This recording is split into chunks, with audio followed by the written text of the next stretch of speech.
Nosso convidado de hoje, João Vicente Goulart, que lança amanhã, em sessão de autógrafos, na Livraria Cultura do Bourbon Shopping, aqui em Porto Alegre, Jango e Eu, o livro que escreveu a partir da relação com o seu pai. Mas vamos falar sobre muito mais, sobre política brasileira e outros assuntos a partir de agora, aqui no 21h30.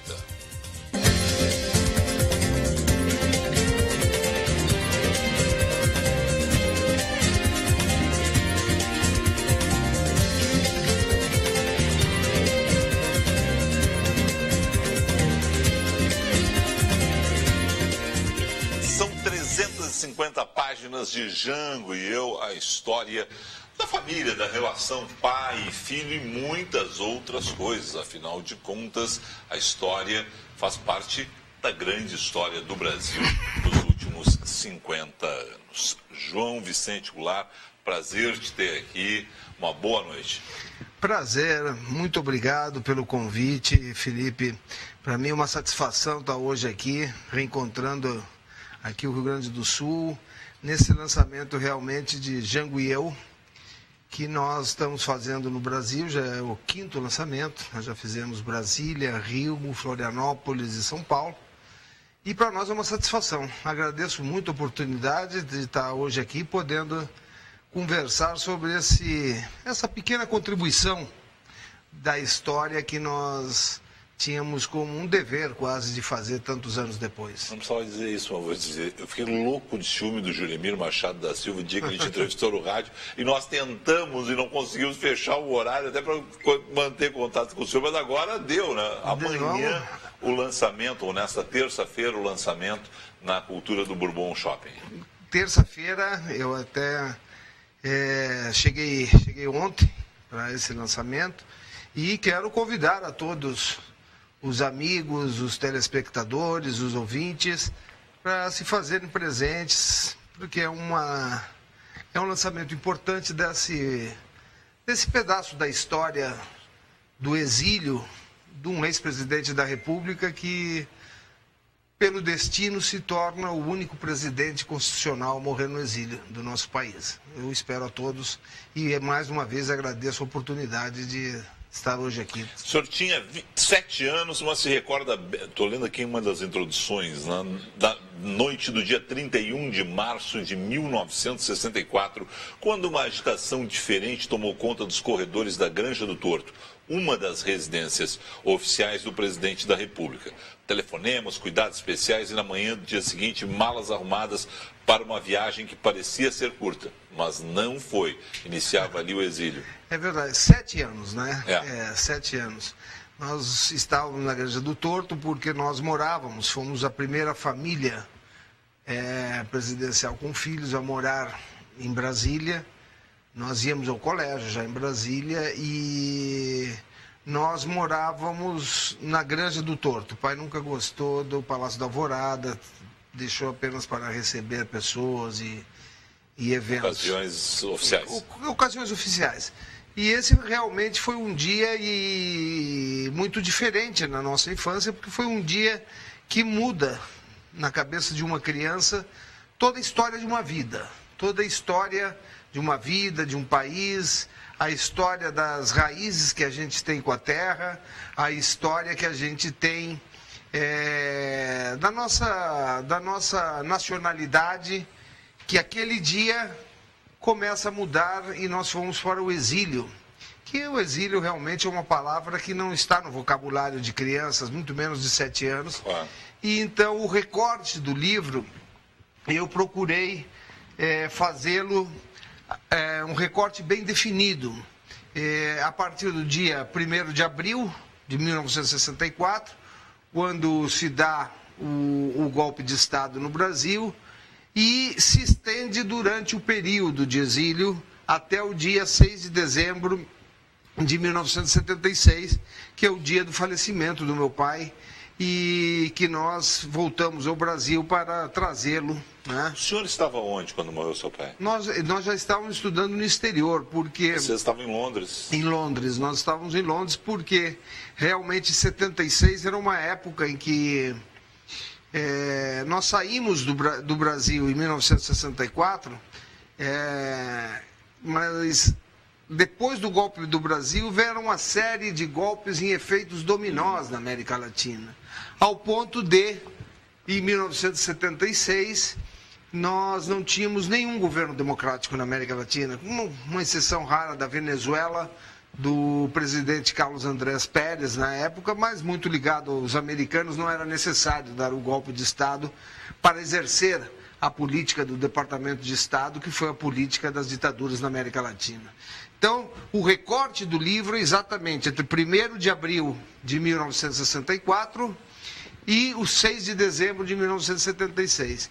Dentro desse período, eu tento reconstruir o dia a dia de uma família no exílio, de como a gente cresce, como a gente tem que entender as diferentes situações do exílio. Não é só morar no exterior, porque muita gente confunde, Felipe, que morar no exterior, estou morando no exterior, com exílio. Uma opção da pessoa. Uma pessoa optou. Vou para morar em Londres. Bom, é uma opção da pessoa. Para vocês não foi uma opção. Não, até porque crescer no exílio é uma coisa. Por que você cresce com uma... entre os seus colegas, por que você não pode voltar ao seu país? Você é um delinquente no seu país que não pode voltar ao seu país? Então, essas questões é que eu tento resgatar no livro e tentar colocar, principalmente nesses dias que nós vivemos de instabilidade política, de uma democracia relativa e muito frágil, um golpe implantado de outras maneiras, né? Nós apenas hoje substituímos no Brasil as togas pelos caps de 64, porque a quebra constitucional via um golpe mediático é tão qual ou pior do que o de 64. Mas, enfim, esse período e esse livro se trata somente do tempo do exílio. E nós estávamos em Londres porque não tinha mais opção na América Latina. Nós fomos para o Uruguai, fomos para o Paraguai, fomos para a Argentina e terminamos em Londres, até porque havia uma ameaça constante. Surge já em 1974 a famigerada Operação Condor, que abarca primeiro a troca de informações entre os sistemas de inteligência dos vários países da América Latina, depois a troca de prisioneiros e depois o assassinato, seja onde for que eles estivessem, aqueles líderes principais que tinham um poder de mudar a questão militar e a questão ditatorial na América Latina. Então nós já estávamos em Londres no dia do falecimento do meu pai. Nas entrevistas que eu ouvi do senhor, a questão da morte do seu pai ainda está mal resolvida para vocês? Realmente nós temos sérias... Como quando a gente fala com os Kubitschek, a morte de JK também é uma morte mal explicada para alguns. Ali também houve... quer dizer, não é apenas um presidente que tem morte, o ex-presidente, né, que tem morte mal explicada. Nesse ano, quer dizer, Juscelino morre em agosto, Jango morre em dezembro e Lacerda morreu em fevereiro de 77. Exato. Existe essa teoria que nunca foi, e vai ser difícil ser comprovada.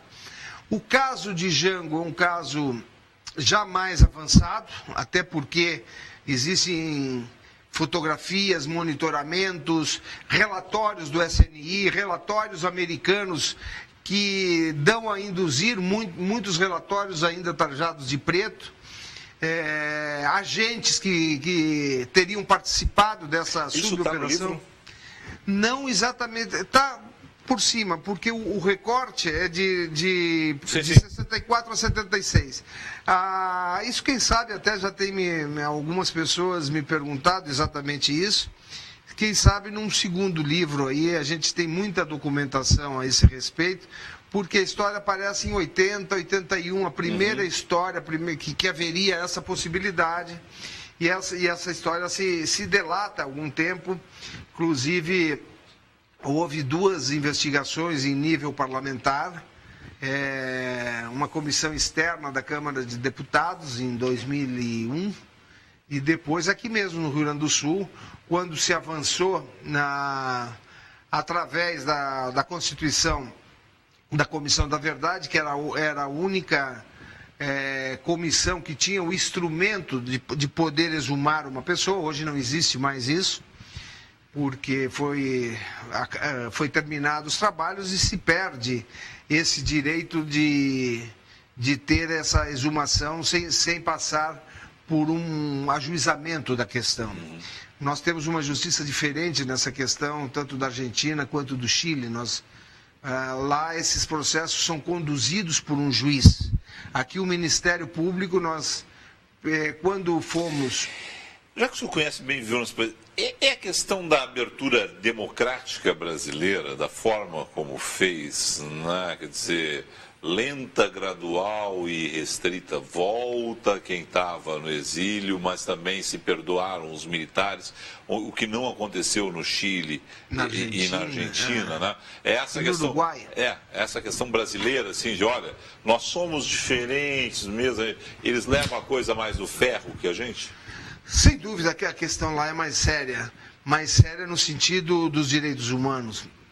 Recentemente morreu o general Goyo Álvares, que foi um dos grandes ditadores do Uruguai, e a população saiu à rua para festejar, comemorar.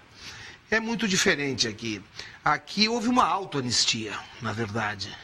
Na verdade, eu acho, no meu entendimento, eu participei e participo até da comissão, eu sou de um grupo que chama-se da CASC, que é Comissão de Acompanhamento da Sociedade Civil da Comissão de Anistia. E nós temos ali vários processos que ainda estão em aberto, exatamente porque hoje no Brasil não se reconhece inclusive para os militares, o golpe, isso é bom que se diga, o golpe no Brasil foi possível porque foram caçados mais de 4.000 militares legalistas. Foram caçados mais militares do que políticos civis. Se fala muito pouco, né? Se fala muito pouco disso. E isso é uma coisa que até hoje nós temos que reconhecer os militares legalistas que tiveram esse posicionamento. E realmente no Brasil houve uma autoanistia, porque uma coisa é o crime, você cometer o crime de lesa humanidade, e esse crime ele não pode ser atemporal. O crime de lesa humanidade, ele não pode ter prazo de vencimento. É que a gente vai e volta. O senhor tinha 4 anos na legalidade, é que o senhor usou o termo legalista, me remeteu para a legalidade. Eu tinha 4 anos. O senhor tem alguma recordação da legalidade? Não, porque eu não estava. Né? É muito difícil. Não, nós estávamos na época... Ali é o seu tio Brizola se levantando pela permanência do seu pai na presidência. Ali houve realmente um posicionamento. Existiam os 3 ministros militares do presidente Jânio Quadros, que renunciou, enquanto o meu pai estava na China, em viagem oficial, abrindo novos mercados. Ele se torna o primeiro líder ocidental a reconhecer que nenhum país que queria fazer o seu desenvolvimento econômico e social, de intercâmbio comercial, poderia negar o mercado chinês. E os 3 ministros militares na época do presidente Jânio Quadros, que eram o Silvio Reck, Grum Moss e Odílio Denis, eles simplesmente declaram: o vice-presidente não vai assumir porque é comunista e está na China. Esse foi o papel dos militares, dos 3 ministros militares que cercavam o presidente Jânio Quadros. Vejam só, Nixon, 10 anos depois... Eu ia fazer é 71 ou 72 a viagem? 71 ou 72, que é quando Nixon vai jogar ping-pong com os chineses. Os chineses, pede por favor para ir, reabre as relações e vamos dizer que Nixon era comunista 10 anos depois? Não. E mais, teve que romper com Taiwan, que é a ilha rebelde para os chineses até hoje. Então, veja só, a mentalidade, não é, desses 3 ministros e de algum setor do exército brasileiro na época, que alguns eram os mesmos do Manifesto dos Coronéis. Quando Jango, como ministro do Trabalho do presidente Getúlio Vargas, Em 1953, ele foi ministro, e em 54, ele propôs o aumento de 100% no salário mínimo. Foi um pavor. Houve o manifesto dos coronéis na época, entre eles Golbery Couto e Silva, o Cruel, o Redemac. Então tinha umas figuras que diziam que Jango não poderia, ou seja, literalmente queriam romper a Constituição. E se dá, então, o levantamento, o governador Brizola levanta o Rio Grande do Sul. Mas essa lembrança o senhor não tem? Não, eu não tenho. Eu conheço aí, de fatos. Claro, conhece o fato e porque fatos. Estudou o fato. Exatamente. Mas, não tenho essa lembrança porque nós, inclusive, nós estávamos no exterior. O pai, quando foi para a China, nos deixou, nós estávamos com a minha mãe na Espanha, quando ocorreu esse fato. E aí nós só retornamos depois que a situação tinha sido estabilizada através da emenda parlamentar, que inclusive é de um gaúcho parlamentarista, Raul Pila, que estava no Congresso, estava nos escaninhos do Congresso Nacional há anos, e o Congresso Nacional resolve fazer aquela emenda adicional número 4, que era uma forma de pacificar, né? O senhor tem alguma lembrança do seu pai política comentando isso? Essa emenda constitucional? No exílio muito. Foi uma boa solução? Qual era a visão dele? Olha, eu acho que foi a melhor solução. Foi a melhor? Hoje a gente olhando assim, mas o seu pai, como estava dentro do processo... Eu acho que foi a melhor solução. Essa é uma questão que eu trato algumas vezes no livro, sobre a questão do caráter de Jango para fazer política. Ele era uma pessoa profundamente partícipe do diálogo. Em democracia e em política, se não se tem diálogo, não se tem avanços. Nós não podemos, hoje nós vivemos aí uma crise, uma situação de ódio, né, entre as forças políticas que compõem a totalidade de nossa nação brasileira, de nosso povo, que nós temos que ver uma saída para essa crise, ao ponto de nós estarmos aí na beira de uma desobediência civil. Muito provável. Nós estamos aí à beira de um governo que está ilegitimamente apossado do poder, um governo que está cada dia retirando as conquistas sociais obtidas pelos trabalhadores, pela população em geral, não é? Pelos aposentados desse país, por aqueles que estão se aposentando. E nós temos que ter uma solução legalista. O seu discurso é político.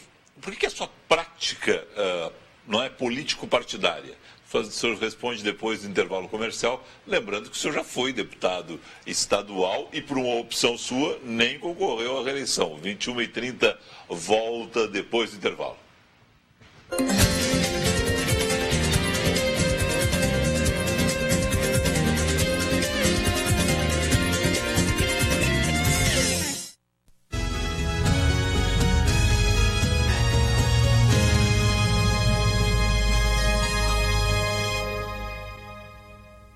Venha conhecer a Galeteria Sbardelotto, um dos mais tradicionais restaurantes italianos de Porto Alegre. Experimente as delícias do seu rodízio de massas e carnes, buffet de saladas e sobremesas que vão surpreender seu paladar. Agora com as novidades do vazio ao molho de mostarda, bife à parmegiana, risoto de frango e panquecas de chocolate. Na Plínio Brasil Milano 1669. Acesse galeteriaesbardelotto.com.br. Pensando em melhorar seu condicionamento físico e qualidade de vida? A Academia Estilo Zona Sul oferece natação, hidroginástica, hidrobike e musculação, além de várias modalidades de ginástica. Infraestrutura completa de última geração, piscinas térmicas, ambientes climatizados e uma equipe de professores especializados para melhor atendê-lo.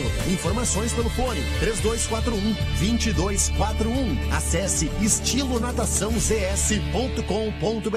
Modernidade e requinte são com os móveis da Toque Glass. Móveis para alta decoração com ampla linha de mesas de jantar, aparadores, mesas de centro, bufês e outros, revestidos em espelho ou cristais coloridos. Venha conferir nossos preços especiais direto de fábrica. Toque Glass. Qualidade, design e sofisticação em móveis para seus ambientes. Acesse nosso site toqueglass.com.br.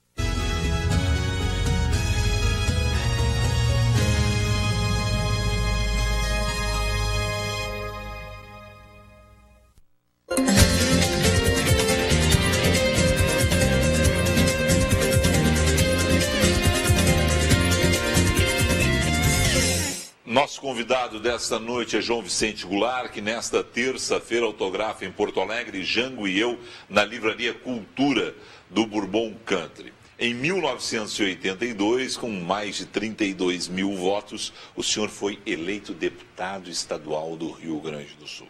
E ali se dizia assim, filho do homem, filho do Jango. Tem pegada. Mas aí o senhor meio que se desencantou, o que aconteceu? Porque agora o senhor deu um discurso político, o senhor está por dentro da política, o senhor faz crítica política o tempo todo, mas não foi ter uma carreira partidária. O que aconteceu? Eu acho, respondendo a pergunta, eu acho que nós continuamos fazendo política.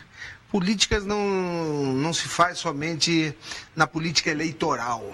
Você pode fazer a política real, sendo uma política partidária, sendo uma política pessoal e até uma política literária.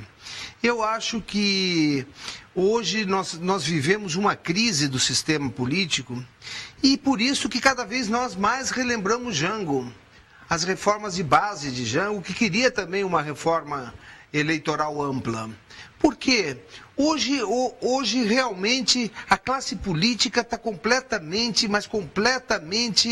arrasada nesse país, desmoralizada. E vou dizer por quê. Mas o senhor já viu isso lá em 82? Estou fora, não existia isso, não existia ainda isto em 82. Em 82 existia a busca pela liberdade. A primeira eleição de 82 foi a primeira eleição de governadores após a ditadura. Certo. Ainda existia a conquista para a luta pela eleição presidencial, que só veio acontecer, veja só, o Brasil, nessa distensão, fala em 21 anos de ditadura, mas foi muito mais, foi 30 anos de ditadura, porque nós só víamos eleger o presidente constitucional de nosso país diretamente em 1989, a eleição do Collor.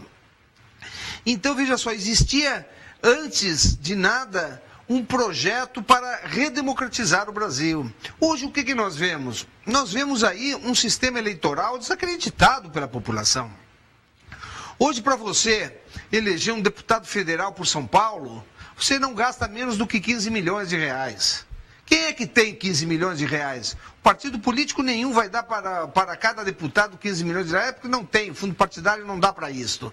Então, são grandes trustes, grandes empresas que financiam essas candidaturas. E o que nós obtemos é isso que está aí. Em 82, o senhor se elegeu só com o recall no nome de seu pai? Sim, porque ainda existia uma emoção muito grande em cima do nome. E por que o senhor não foi de novo em 86? Porque nós vimos que a condução, primeiro, politicamente, a minha participação já estava definida. E eu tinha outros problemas pessoais e familiares. Nós enfrentamos uma ação de investigação de paternidade muito grande aqui no Rio Grande do Sul, que eu inclusive converso no livro, e nós tínhamos que dar uma solução à nossa vida privada em cima disto. E realmente nós partimos para ficar um pouco mais recolhidos do que voltarmos a ser candidatos em 82. Mas eu volto a dizer, eu acho, só para concluir o meu raciocínio político sobre fazer política, eu acho que fazer política, nós podemos fazer política como, numa entrevista como essa, nós estamos fazendo política, e talvez mais seriamente do que num parlamento corroído por essas grandes campanhas. E você veja só, hoje esse sistema eleitoral que precisa desse financiamento de campanha, o deputado ou o senador chega lá, com raras exceções, é claro, sempre tem exceções nisso aí, mas o senador, o deputado chega lá, ele tem compromisso com quem o financiou e não com o povo brasileiro. Quando o seu filho, Christopher Goulart, diz para o senhor, vou concorrer, e aí o que o senhor diz para ele? Olha, vai por aqui, vai por ali, como é que é isso? Só para lembrar, porque não é muito da tradição, né, mas é suplente de senador, é suplente do senador Lazier Martins, já concorreu a vereador em Porto Alegre. Exatamente. Né? Eu acho que, como dizia o Marcanhão, tus hijos não são tus hijos, são hijos de la vida. Eles têm que concorrer, têm que terem essas dores de cabeça, ver como é que é esse sistema eleitoral corroído que nós temos aí. Agora, nós sempre temos a esperança de ver essa coisa mudar. Eu acho que a população brasileira está se dando conta que do jeito que está não vai mais. Eu acho que nós temos que ter aí um grande diálogo nacional. Esta democracia representativa não é aquilo que a população quer. Nós temos que partir e pensar numa democracia participativa, ou seja, não delegar todas as questões políticas e civis da sociedade a representantes que são comprados, são eleitos. Que forma essa participação? Em plebiscitos, por exemplo? Mais plebiscitos? Eu acho o seguinte, que uma democracia mais plebiscitária. A Islândia fez isso na praça. Os Estados Unidos fazem isso a cada 2 anos. A cada 2 anos. Então, e a gente tem críticas aos Estados Unidos e pode ter críticas violentas. Mas isso é uma situação. Quer dizer, os americanos, a gente vê isso quando olha muito para a eleição presidencial ou parlamentar americana, presidencial, né? Porque as outras a gente nem acompanha de governadores, né? Mas a gente esquece que a cada vez que eles vão às urnas, eles estão definindo desde aquilo que nós da imprensa mais damos espaço, por exemplo, a questão da maconha, se vai legalizar ou não, até a situação, muitas vezes, de trânsito, de crimes, pena de morte ou não, é definido por estados. Inclusive o sistema judiciário são penas diferentes em estados e estados. Quer dizer, isso é muito bom, quer dizer, a população decide. Evidente que, inclusive, eu vou dizer mais, essa questão tem que ser muito bem debatida. Essa formulação do sistema nosso eleitoral, veja só, os países mais desenvolvidos, a questão do voto em lista. Por que nós não temos um grande cientista no parlamento para debater energia atômica? Porque cientista não tem voto. Cientista não tem dinheiro para fazer uma campanha de 15 anos. Mas ele não seria o primeiro da lista dos partidos também. Não, evidentemente. Mas veja só, hoje não existe mais, por exemplo, no Uruguai, na França, você tem as primárias. O partido constitui as listas, são várias listas, e os filiados vão votar sim ou não naquelas listas. Então, existe também, claro que se deixar isso só para a eleição e deixar pelos caciques partidários, evidentemente é só cacique que vai pintar, evidentemente. Mas nós temos que repensar. Eu acho que a eleição proporcional não pode ter, sou partidário de que não haja coligações nas proporcionais. Sou partidário de que sejam em 2 turnos também as eleições proporcionais, até porque a lista funcionaria com o voto em lista. Ou seja, os partidos montariam. A parte sindical tem a parte sindical, tem a juventude, tem as mulheres, um movimento negro, um movimento indígena.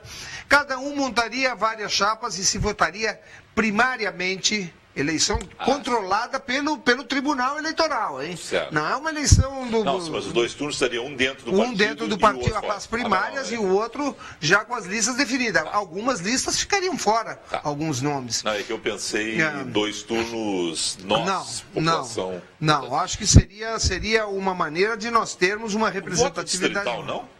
Eu acho que poderia se pensar misto, não diretamente.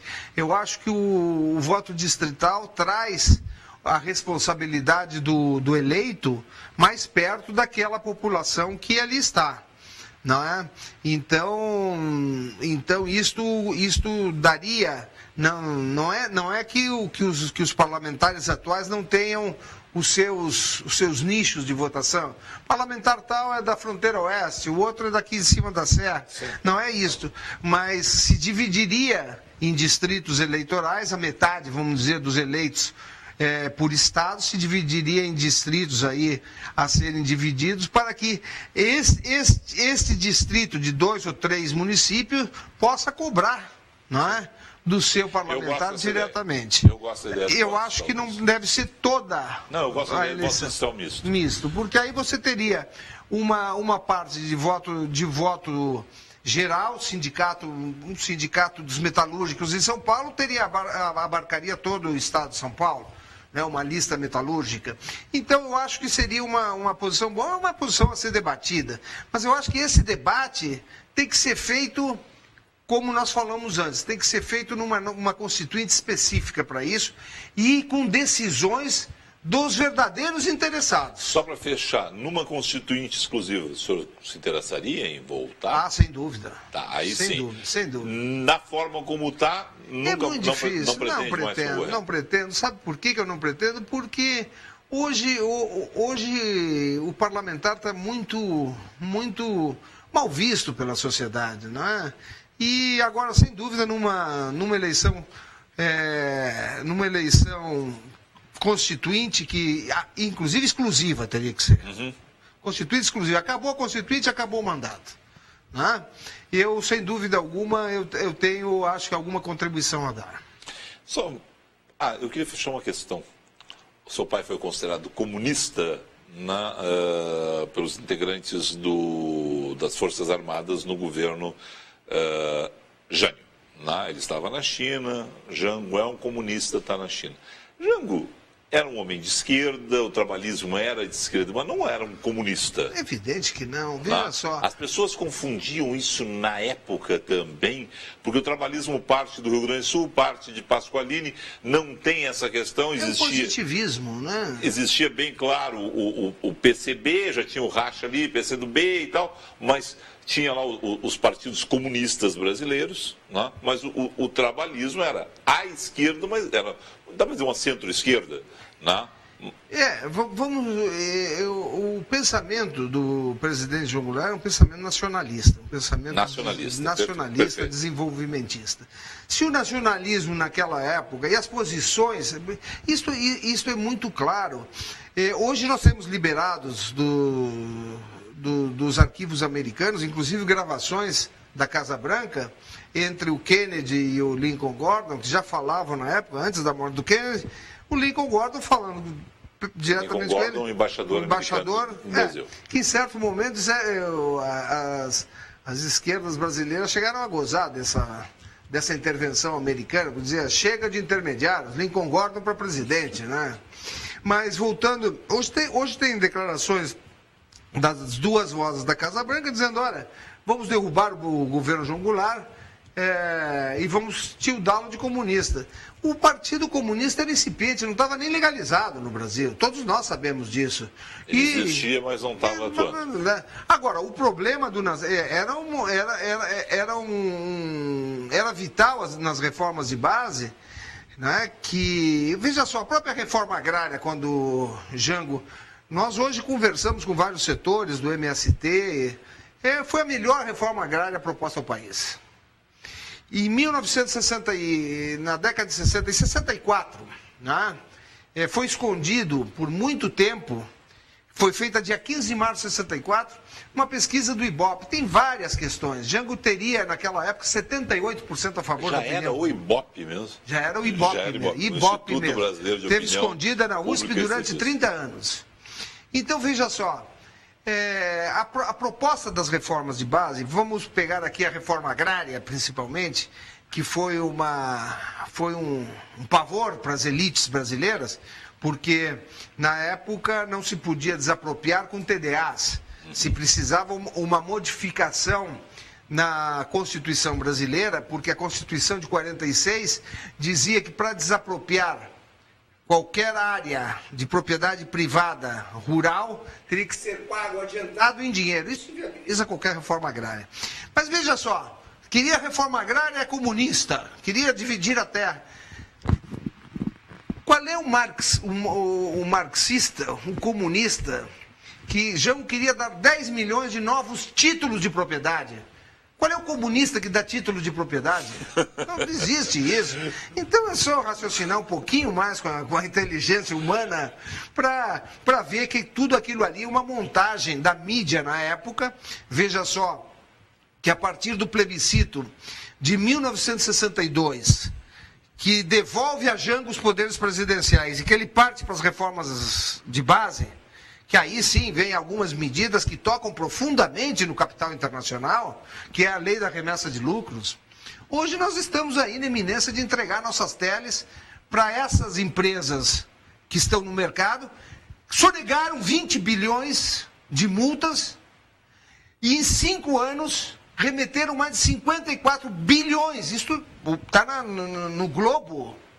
E as duas que estão disputando... São quatro empresas internacionais. Oi, no caso da Oi, as duas maiores disputantes da Oi são duas empresas estrangeiras. Então, o Kassab diz que um grande projeto vai perdoar 20 bilhões para aquelas que não pagaram porque não quiseram, remeter os 50 bi para suas matrizes e vão entregar 104 bilhões de patrimônio, antenas, infraestrutura, prédios, até o uso do satélite que o Brasil teria vai ser entregue. O senhor está muito afiado para quem não é candidato a nada. Pois é. Mas veja só, então, essa questão de Jango, ele tinha isso no exílio muito presente. Desculpe insistir nessa questão. Quando o senhor desistiu, é que eu não me lembro bem dessa história ali de 86. Eu já estava trabalhando, mas não... Como é que foi a notícia? Olha, o filho do Jango foi o mais votado, 32 mil votos, mas não quer mais. Está largando. Como é que foi a realmente foi um problema pessoal. Não houve repercussão maiores. Simplesmente se retirou? Simplesmente nos retiramos Mas hoje estão aí os filhos, estão dando... Sim, mas é que... Eu imagino que em 82... Eu cobri aquela eleição, mas o meu foco naquela eleição era a prefeitura local da cidade onde eu morava, Butiá, e o governo do estado. Jair Soares, Simon, Colares e Olívio, aquela disputa. Claro, na minha cabeça o parlamento não era... O senhor foi o mais votado. Eu imagino dentro do PDT. Dentro do PDT. Né? Eu imagino que ali já começa aquele negócio. Filho do Jango, filho do Jango, filho do Jango, é o mais votado. É candidato ao governo do estado. Se tiver eleição direta, vai pintar. Claro que ainda tinha uma figura como Brizola que dominava muito, né, o partido. Sem dúvida. Mas essas referências devem ter existido na imprensa da época. Mas não. A mosquinha azul não lhe picou, não? Não tem essa preocupação com a mosca azul. E meu pai também não tinha essa preocupação. Ele era muito desprendido.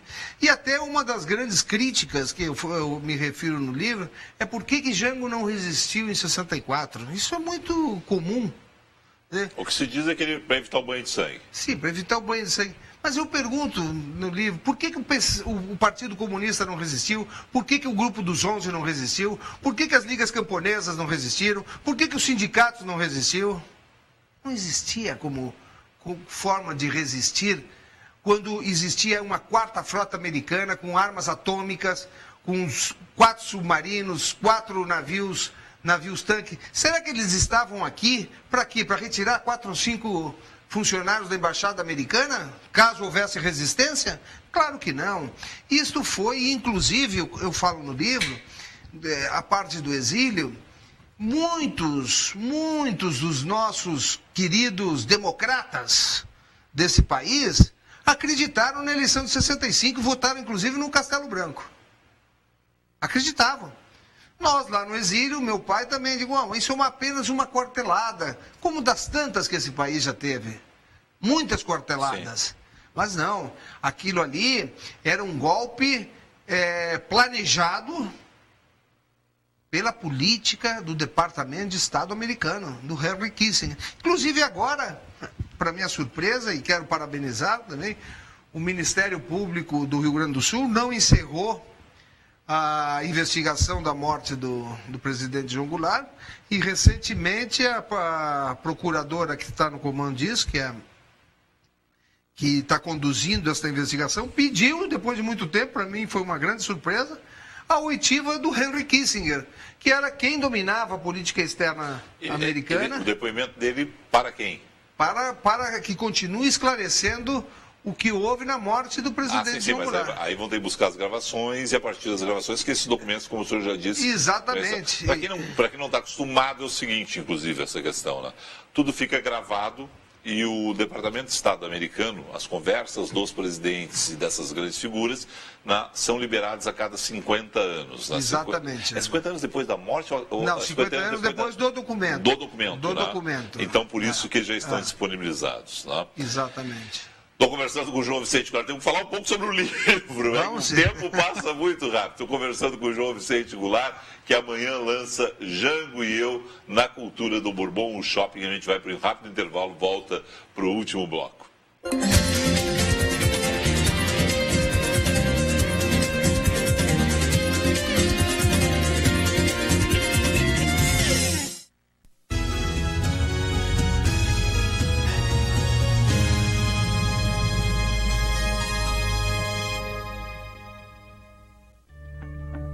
Investir em saúde é garantir qualidade de vida.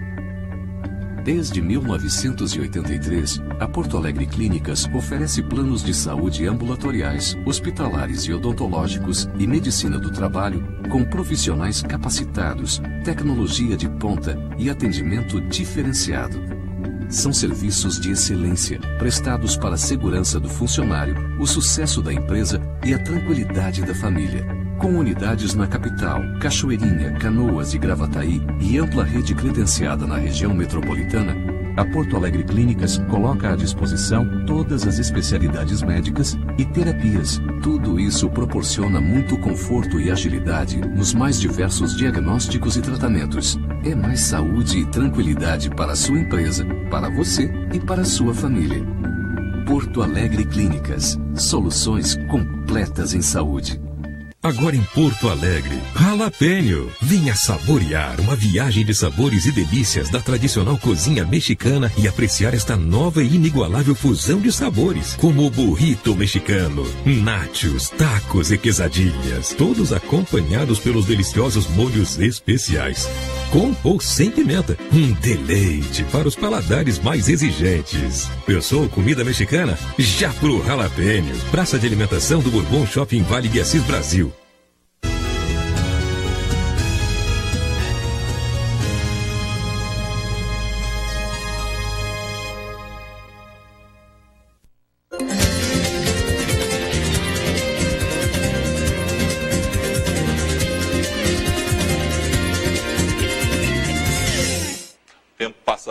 Quando a conversa é boa, nesse último bloco vamos focar um pouco no livro Jango e Eu, de João Vicente Goulart, que será lançado nesta terça-feira no Shopping Bourbon Country, na livraria Cultura.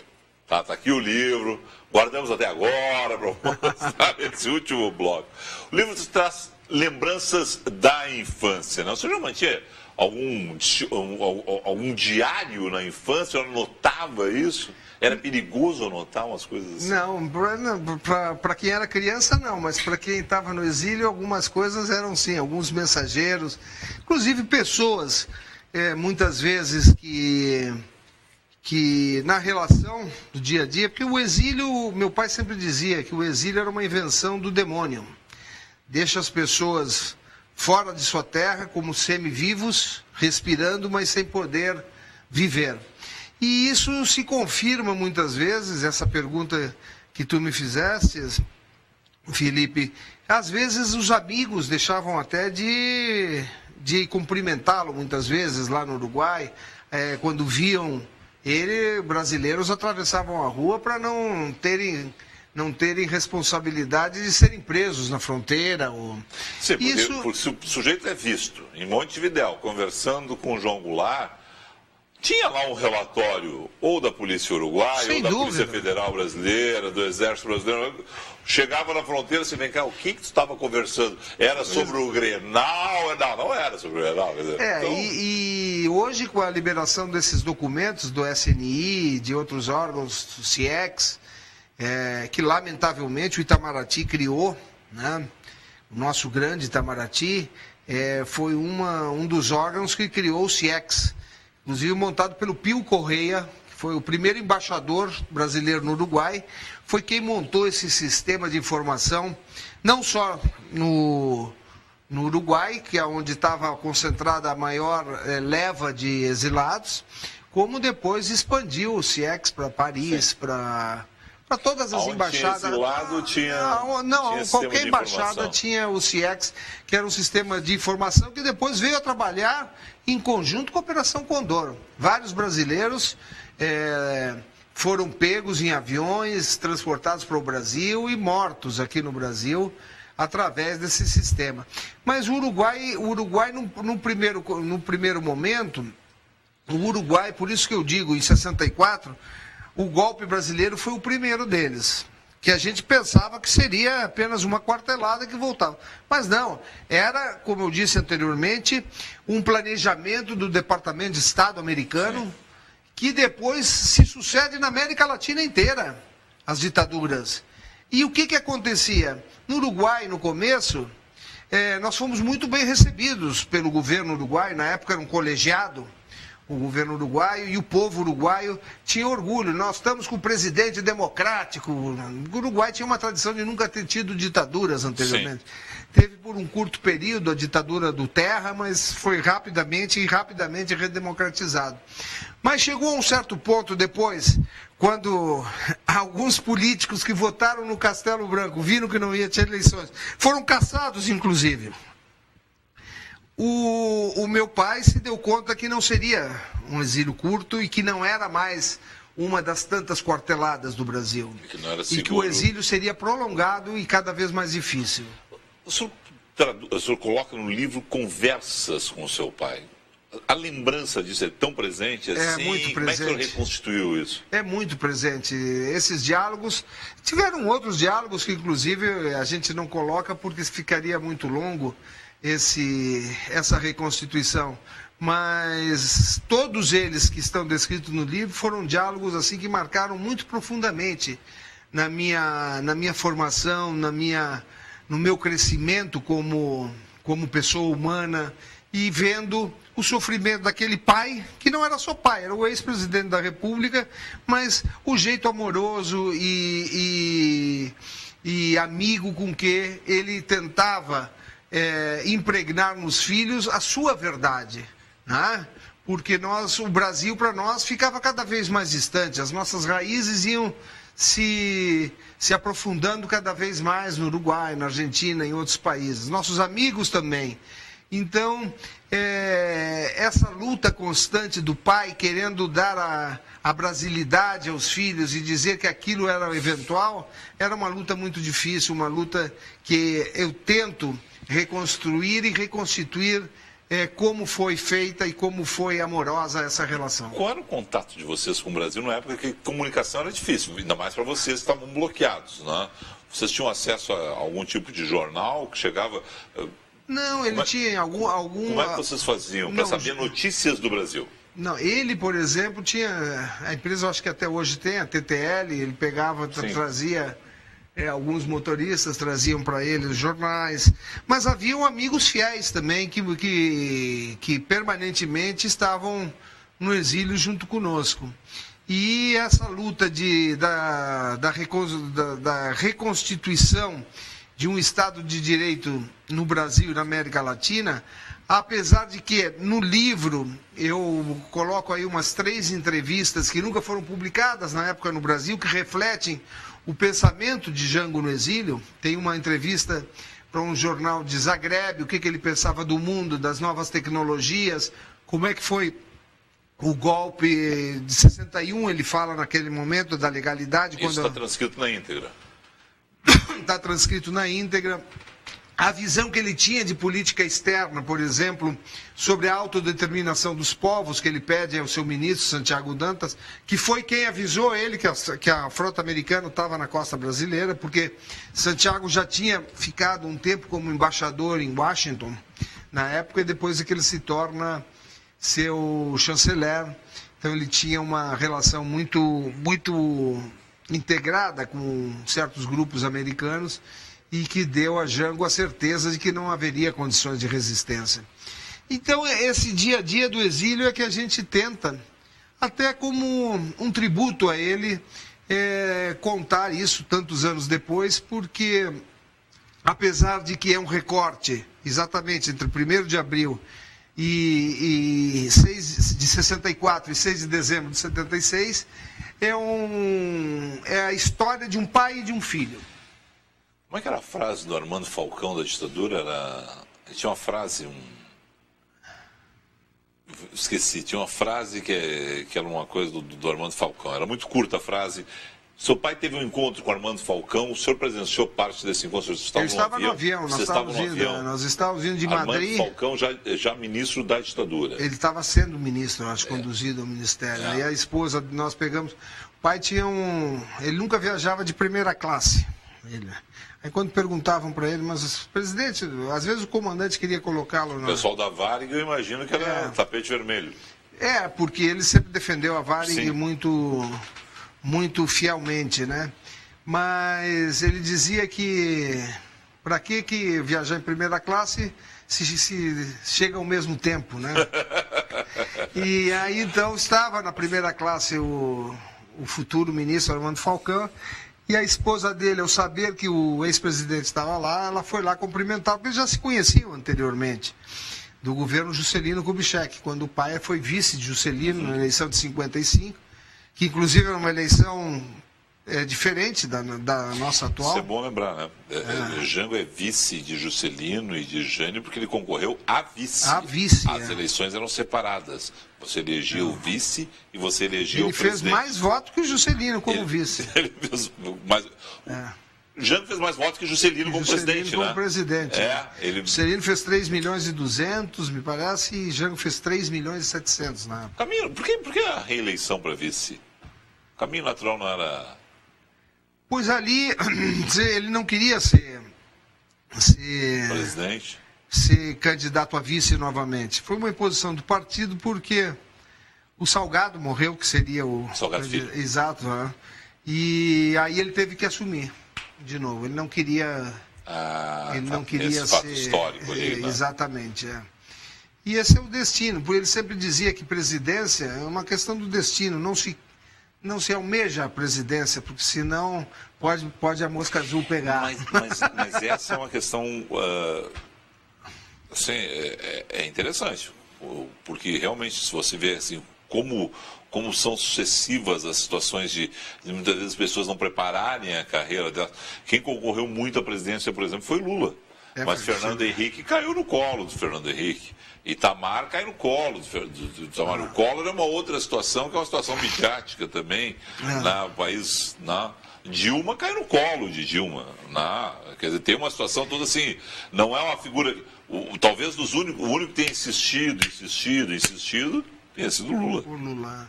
Porque Brizola, que era um homem que esperava chegar à presidência, não chegou. Mário Covas não chegou. Tantos outros não chegaram.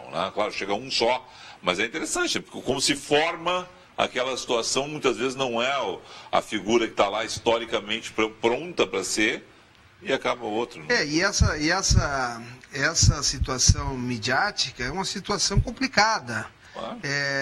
Voltando ao plebiscito de 1962, a partir de que Jango ganha o plebiscito em 1962, que lhe é devolvido através do pelo plebiscito os poderes presidenciais, se reconstitui o presidencialismo, se deixa de lado o parlamentarismo e ele parte para as reformas de base, que tinha o total apoio da população brasileira através dessa pesquisa do IBOP de março de 64. O que acontece no Brasil? As maiores redações tinha o IBAD. O IBAD foi um instituto constituído pelo Ivan Loschai, uma coisa assim, Hans Loscher, foi quem veio, de janeiro de 62. Veja só, período presidencial de Jango que mais preocupou as elites do Brasil, teve 1 ano, 3 meses e 20 e poucos dias.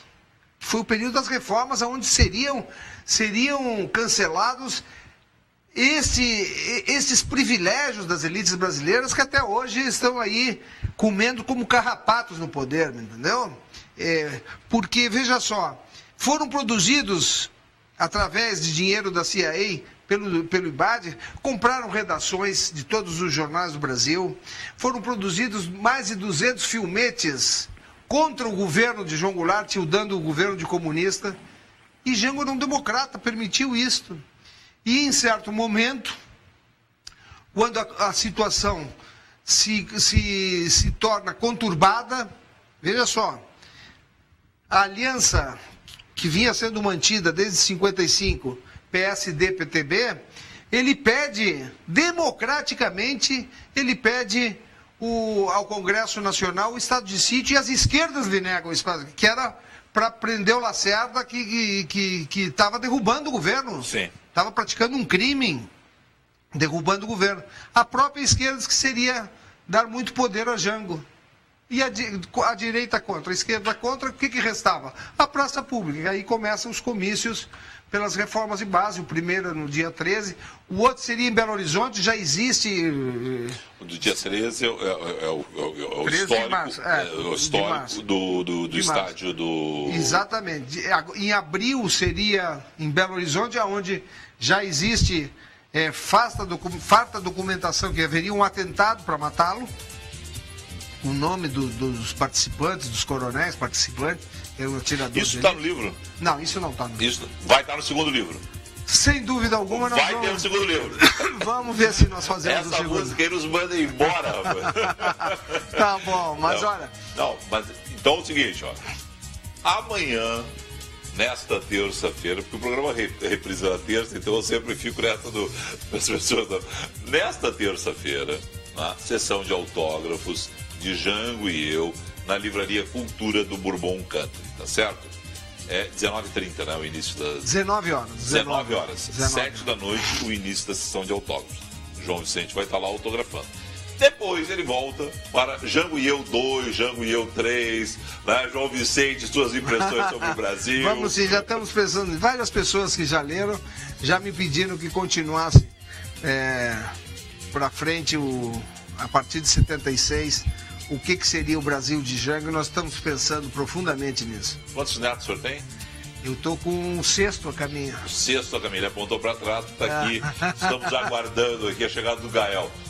Boa chegada do sexto neto, tá bem? Muito obrigado, eu quero agradecer profundamente esse momento que nós tivemos aqui, Felipe, que nos deu essa oportunidade de estar em contato com os telespectadores e convidá-los para estar amanhã presente para essa pequena contribuição da história nacional do único presidente que morreu no exílio, lutando pela democracia e pela liberdade de nosso povo.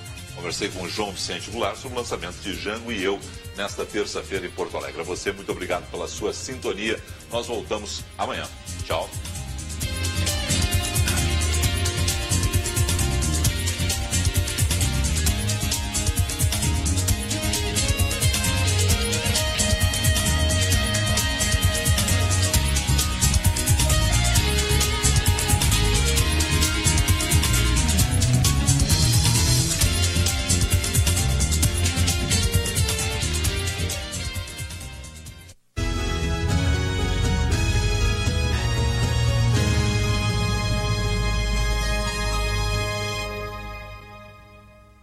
Você precisa dar novos